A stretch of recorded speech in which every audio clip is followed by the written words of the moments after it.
Bonjour à tous et bienvenue dans ce dossier d'investigation. Vous savez, historiquement, on a toujours étudié l'attention comme une fonction cognitive stable, presque acquise. Mais aujourd'hui, notre objectif, c'est vraiment de poser un diagnostic clinique ultra précis sur l'effondrement de cette fonction dans nos environnements modernes. Pour nos soignants, pour les étudiants en médecine, ou d'ailleurs pour n'importe quel professionnel qui évolue dans un milieu à très haute pression, comprendre cette neurobiologie, ce n'est pas juste un bonus, c'est fondamental.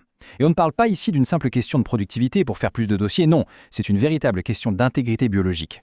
Allez, on rentre tout de suite dans le vif du sujet. Au sommaire de notre dossier clinique aujourd'hui, on va d'abord voir la physiologie du filtre attentionnel.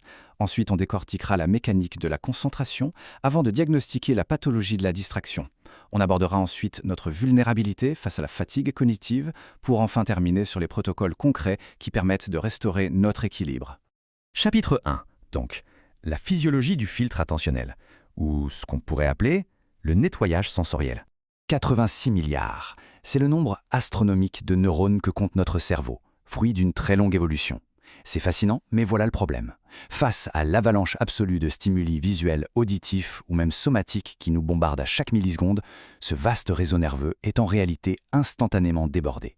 Pour éviter un crash complet, un véritable effondrement du système de traitement de l'information, notre cerveau est littéralement forcé de procéder à une élimination drastique. Il doit trier. Et c'est là qu'intervient l'attention. Cliniquement, ce n'est pas une force mystique, c'est un filtre biologique d'élimination. Il y a une expérience visuelle célèbre qui démontre ça à la perfection. Imaginez qu'on vous demande de vous concentrer intensément pour suivre des yeux un gobelet rouge parmi plein d'autres qui bougent. Votre cortex visuel va saturer l'espace pour cette tâche et supprimer purement et simplement les informations périphériques. Le résultat ? Vous devenez cliniquement aveugle à l'apparition soudaine d'un énorme poivron vert au milieu de la scène. C'est fou, non ?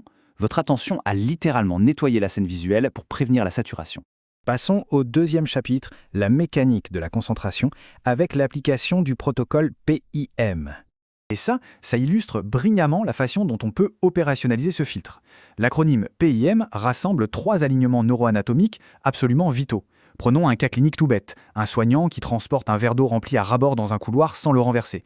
Eh bien, il lui faut d'abord une perception, c'est-à-dire surveiller visuellement le niveau de l'eau, ensuite une intention, garder ce niveau loin du bord, et enfin une manière d'agir, donc un contrôle micromoteur extrêmement fin du poignet. En fait, c'est quand ces 3 éléments sont parfaitement alignés que la concentration s'enclenche naturellement, sans aucune déperdition d'énergie. Cette importance cruciale de la cible, elle est d'ailleurs confirmée par le témoignage du brillant physicien Richard Feynman. Il disait « Une intention vague disperse l'attention ». Et c'est physiologiquement vrai. Le cerveau humain est tout bonnement incapable de s'engager biologiquement s'il n'a pas une cible clinique hautement définie. Face à une consigne trop large, le système s'évapore, il part dans tous les sens. La concentration, ça exige une précision chirurgicale de l'intention. Chapitre 3.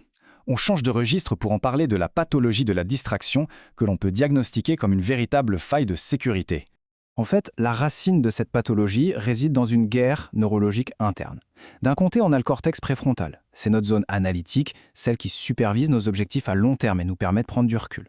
De l'autre côté, on trouve le circuit de la récompense.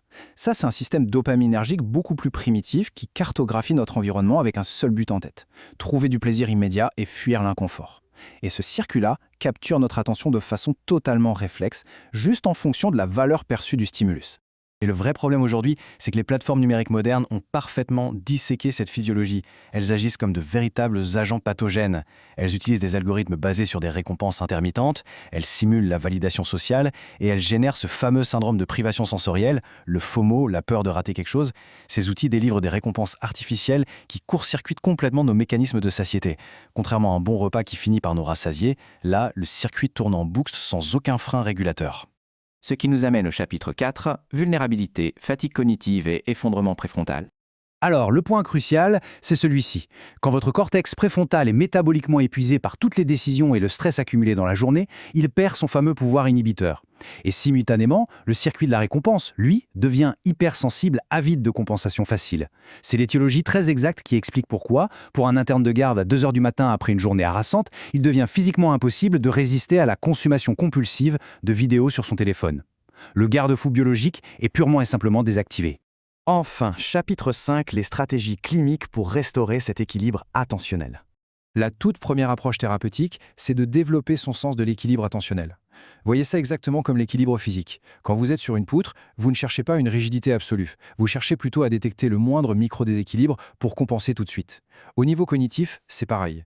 Il s'agit d'identifier très précocement les toutes petites impulsions de notre insula, vous savez, cette région qui gère le stress et l'envie, pour corriger notre trajectoire mentale en douceur, bien avant la distraction totale.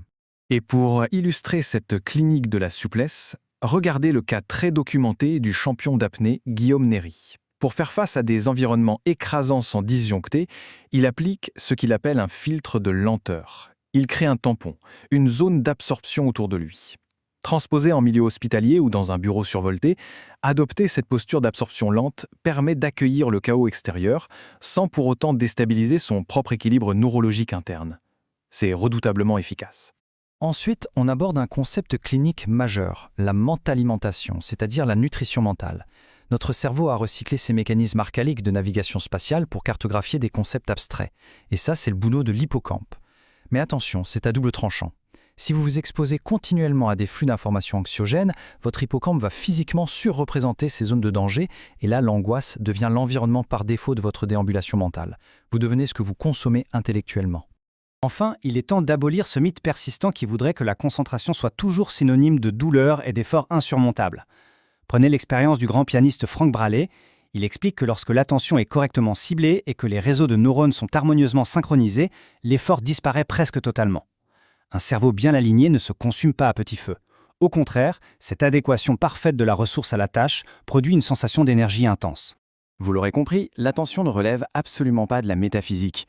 Elle réagit, elle s'épuise et elle s'adapte très exactement comme n'importe quel autre organe biologique de votre corps. La laisser vulnérable face à une ingénierie de la distraction ultra développée équivaut à accepter une intoxication volontaire et quotidienne.